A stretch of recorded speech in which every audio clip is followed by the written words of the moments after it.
everyone, Karen the Warp Spinster here. Welcome to my channel. Thank you for stopping by today.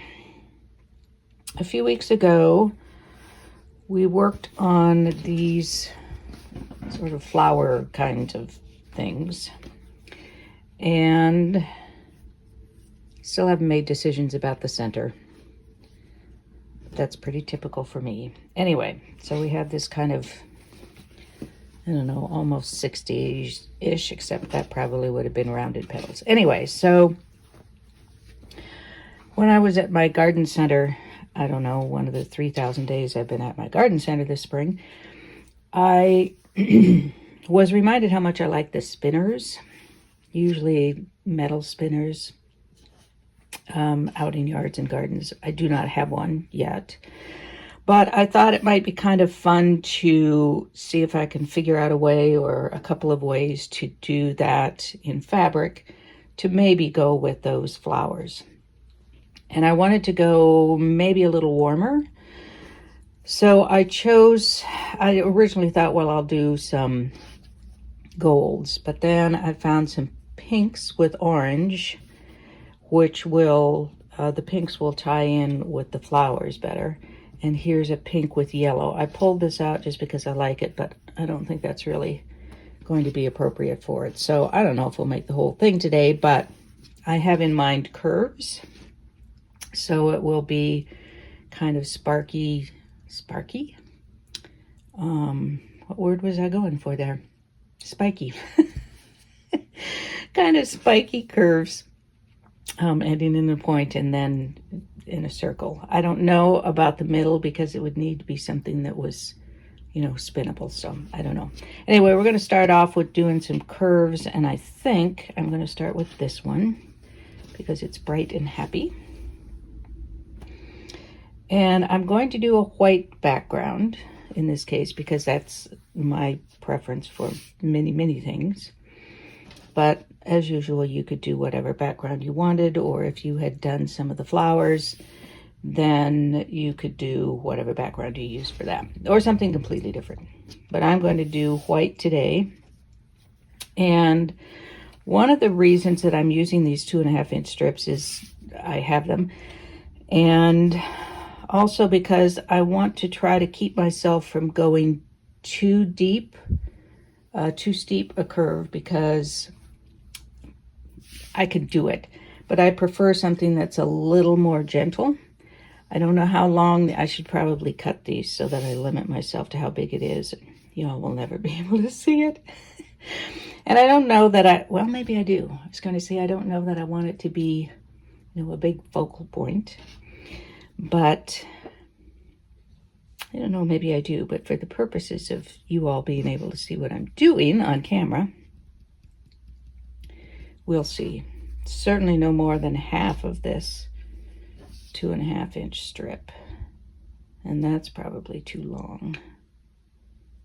So let's do one about here. Don't have my rotary cutter handy, so I don't need to be greatly precise about this.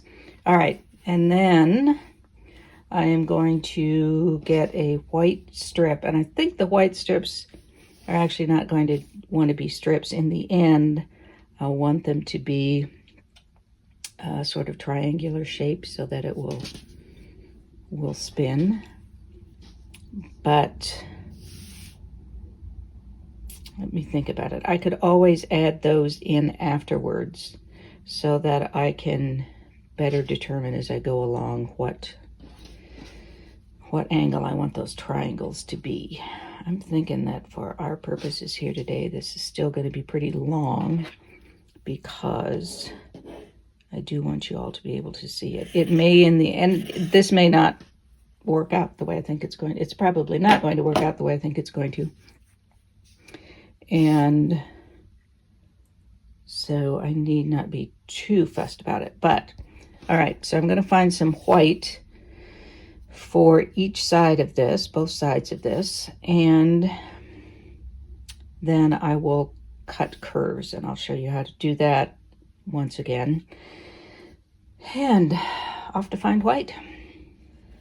I have a scrap of white here, which I cleaned up a little bit because you guys are company, you know, so didn't want it to look too scrappy.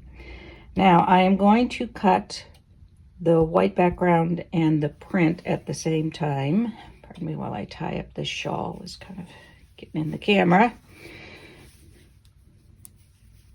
It's a little bit chilly back here this morning in spite of the fact that it's going to be 90 something today. All right, now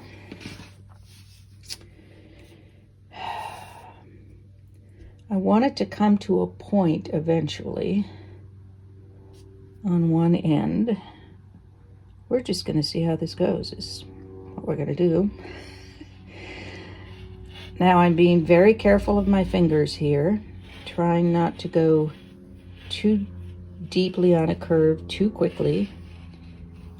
Taking care of my fingers. There are gloves to protect your fingers if you're a klutz. I actually got it. They're actually called klutz gloves, but I'm being very careful about where they are. That's probably too small to use anywhere else, but we'll see. And now I'm going to mark where I'm going to start here. And I'm going to have to use something other than a white pencil on the white, of course, but it'll work pretty well here. This is just to match things up. And I do it on both sides because while I'm talking to you, my brain just doesn't work, and half the time I've marked it on the end that I'm not going to use. So, all right. So now I can pull that out and match up these points. And I will put a link to the video below for how I do curves, freeform, improv curves. And then we'll come back and do the other side here. And I've got plenty of the white from here that I can use on the other side once I get this all sewn up. So I will change the thread on my machine, which is currently threaded for the Fury quilt. I will change it to white, sew this, and be back. This curve is finished. It's a nice gentle curve, easy to do. And now I'm going to follow this same curve pretty well, except when I come up here, I want it to come to a point. So I want it a little wider down here where it's going to meet the center, but then I want it to be a point up here. So we'll see how it goes. And probably get a little more narrow, and I'm trying to remind myself that I still have a 1/4 inch seam coming out of here. So that can go away. This is going to be quite narrow. I may have overdone the narrow a little bit. We'll see what happens. So again, I'm going to mark these, sew it, and then I'll be back. And here is a finished spike on the wheel. I'm almost thinking this could be a very interesting, almost thistle-like kind of flower. If I had a lot of them. Possible. Anyway, I'm going to do probably a couple more of these and come back and we'll see how we think we want to proceed from there. All right, I have 3 spikes here, and if we were doing a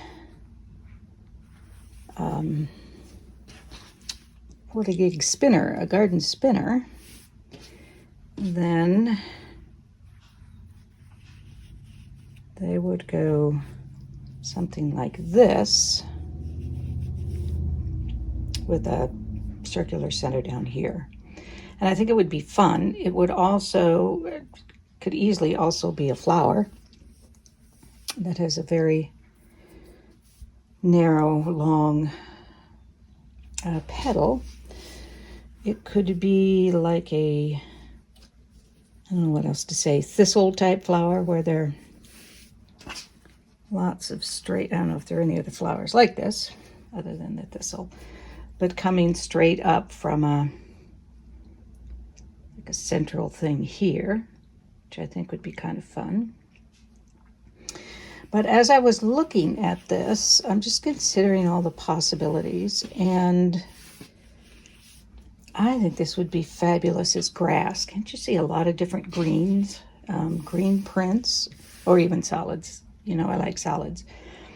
But this would be wonderful grass as well, and you could, you know, have some of them blowing in the wind. I think, oh, asparagus. This would be kind of fun, asparagus, wouldn't it? And so that is definitely a possibility. Brillig, that's all I'm going to say.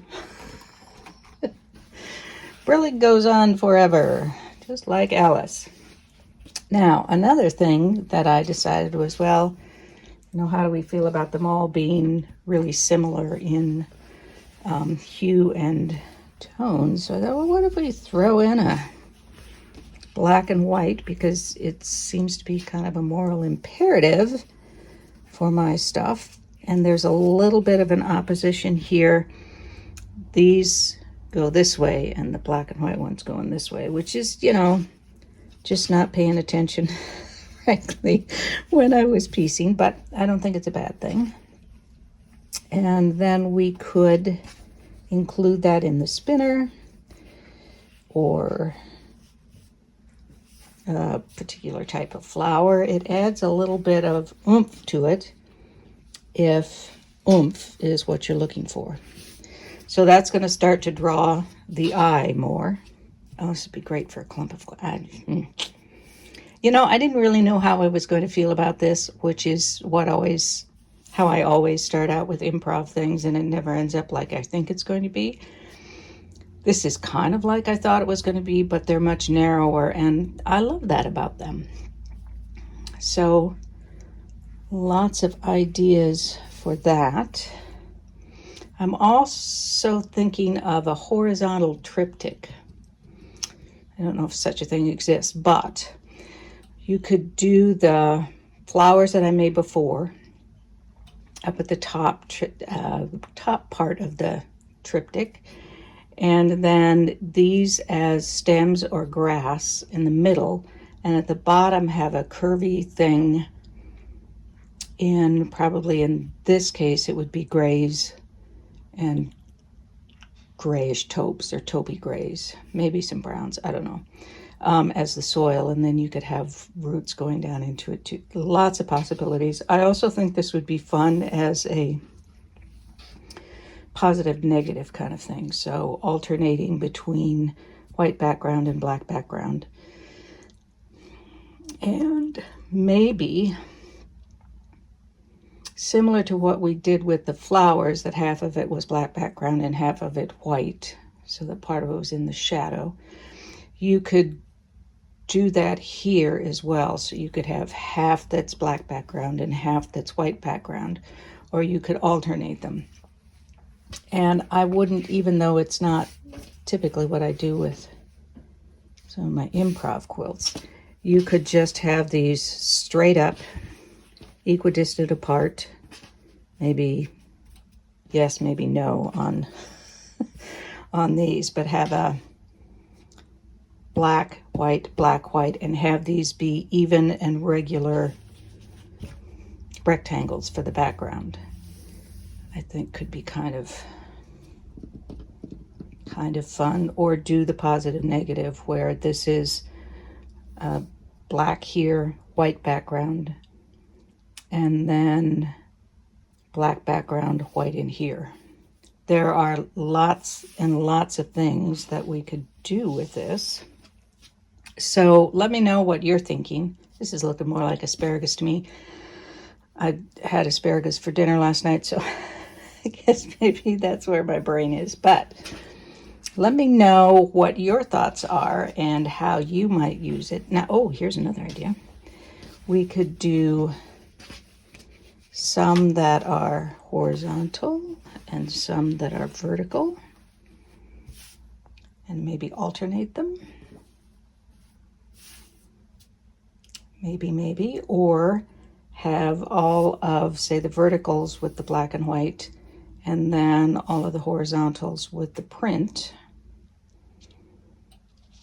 Or, oh, you could do, sorry, sorry for the noise. You could do a log cabin-y kind of thing. Interesting. Some things to try for next week. That's going to be it for this week, I'm afraid. It's, I know, a little short, but life is interesting.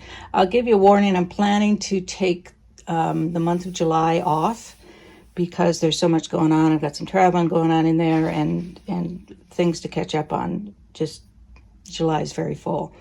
I may pop on with a quick one or two, I don't know, but just to let you know that I'm going to take a little vacation in July.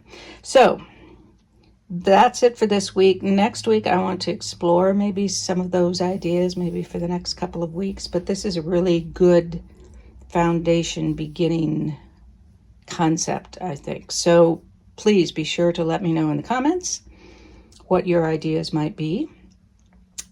If you have not yet, please like and subscribe to the channel and share it with others so that they can find us. And I will see you next week. In the meantime, be well, be safe, be happy, be quilting. Peace out.